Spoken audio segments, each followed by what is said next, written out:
नमस्कार, मैं रेखा आप सभी का स्वागत करती हूँ आपके अपने YouTube channel RV incredible world में। और आज फिर मैं ले आई हूँ आपके लिए एक नई कविता। और आज मैं फिर आपको एक बार ले जा रही हूँ महाभारत काल में।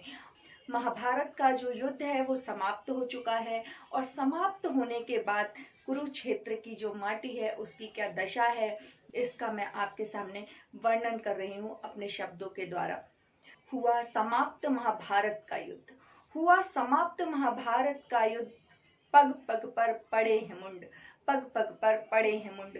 चिताओं की अग्नि बुझी नहीं है, धरा रक्त से सूखी नहीं है। चिताओं की अग्नि बुझी नहीं है, धरा रक्त से सूखी नहीं है। 100 कौरवों का हुआ है अंत, चिताएं उड़ा रही हैं धुंध, चिताएं उड़ा रही हैं धुंध। अब आपके सामने प्रस्तुत कर रही हूँ माता गांधारी का विलाप।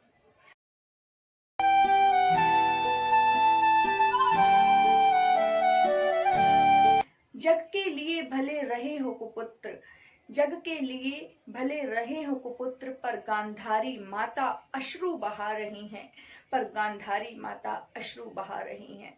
बेसुध से अब आती है सुध, बेसुध से अब आती है सुध। माता श्री कृष्ण को बुला रही हैं, माता श्री कृष्ण को बुला रही हैं। सम्मुख खड़े कृष्ण गांधारी के, सम्मुख खड़े कृष्ण गांधारी के, प्रयोजन भी वो समझ रहे हैं, प्रयोजन भी वो समझ रहे हैं। 100 पुत्रों को जन्म दिया मैं, 100 पुत्रों की माता हूँ। बताओ केशव, मेरी चिता को अग्नि देने वाला भी कोई हाथ नहीं है। तुमने कोख है मेरी सूनी कर दी, तुमने कोख है मेरी सूनी कर दी। विलाप ज्वाला बनकर फूट रहा है, विलाप ज्वाला बनकर फूट रहा है। एक एक कर मेरे 100 पुत्र युद्ध अग्नि में स्वाहा हो गए, एक एक कर मेरे 100 पुत्र युद्ध अग्नि में स्वाहा हो गए। जैसे वश में तुम्हारे था ही नहीं कुछ, खड़े मौन तुम देखते रह गए।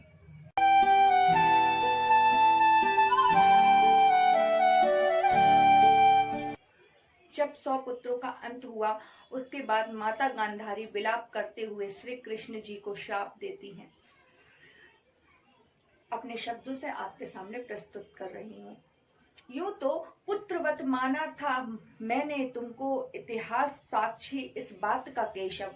यूं तो पुत्रवत माना था मैंने तुमको, इतिहास साक्षी इस बात का केशव।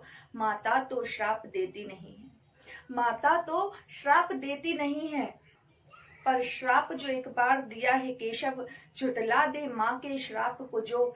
ऐसी शक्ति तो स्वयं शिव में नहीं है, ऐसी शक्ति तो स्वयं शिव में नहीं है। मैं हूँ हस्तिनापुर की पूर्व महारानी, महाराज धृतराज की पत्नी हूँ। दुर्योधन की माता मैं, 100 पुत्रों की माता हूँ, 100 पुत्रों की माता हूँ।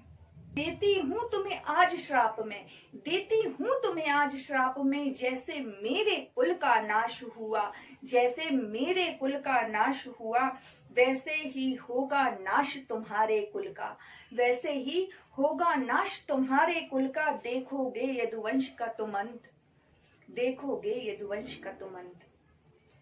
छूट जाएंगे तुमसे तुम्हारे सारे खास, छूट जाएंगे तुमसे तुम्हारे सारे खास।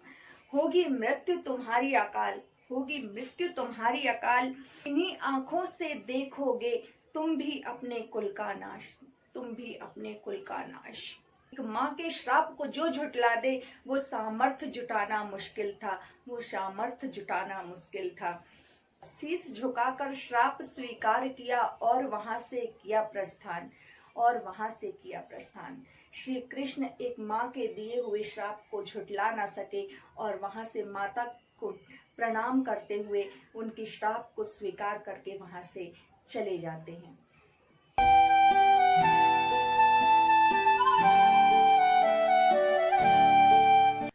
महाभारत का युद्ध समाप्त हुए बीत गए जैसे वर्ष 36, महाभारत का युद्ध समाप्त हुए बीत गए जैसे वर्ष 36। यदुवंश का फिर अंत हुआ, यदुवंश का फिर अंत हुआ। जलमग्न हो गई सारी नगरी, जलमग्न हो गई सारी नगरी। स्वयं परमेश्वर थे जो कृष्ण, स्वयं परमेश्वर थे जो कृष्ण, जो नाग नथैया कहलाते थे। स्वयं परमेश्वर थे जो कृष्ण, जो नाग नथैया कहलाते थे।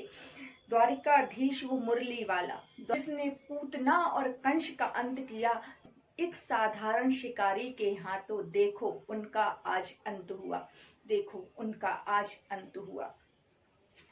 बीत गए वर्ष 5000, बीत गए वर्ष 5000, महाभारत का युद्ध हुए समाप्त। बीत गए वर्ष 5000, महाभारत का युद्ध हुए समाप्त। श्री कृष्ण के माथे पर आज भी है आरोप, गांधारी माता ने जो लगाया था, गांधारी माता ने जो लगाया था। जो कृष्ण चाह लेते तो ना होती महाभारत, जो कृष्ण चाह लेते तो ना होती महाभारत। क्या इस आरोप में कुछ सच्चाई थी? आज करना है हमको मंथन, आज करना है हमको मंथन। चलो मिलकर करें हम सब इस बात पर मंथन, चलो हम सब मिलकर करें इस बात पर मंथन। दोस्तों, इसका नेक्स्ट पार्ट मैं बहुत ही जल्दी आपके सामने लाऊंगी कि क्या कृष्ण जी वाकई में इस महाभारत युद्ध के जिम्मेदार थे? क्या कृष्ण जी अगर चाह लेते तो क्या महाभारत ना होती? ये अभी भी एक प्रश्न है और बहुत ही जल्द मैं इसका नेक्स्ट पार्ट आपके लिए लाऊंगी। तब तक के लिए नमस्कार, जय श्री कृष्णा, राधे राधे। अगर आपको मेरी वीडियो पसंद आई हो तो प्लीज मेरे चैनल को सब्सक्राइब कर लीजिएगा, वीडियो को लाइक कीजिएगा और शेयर करना तो बिल्कुल मत भूलिएगा।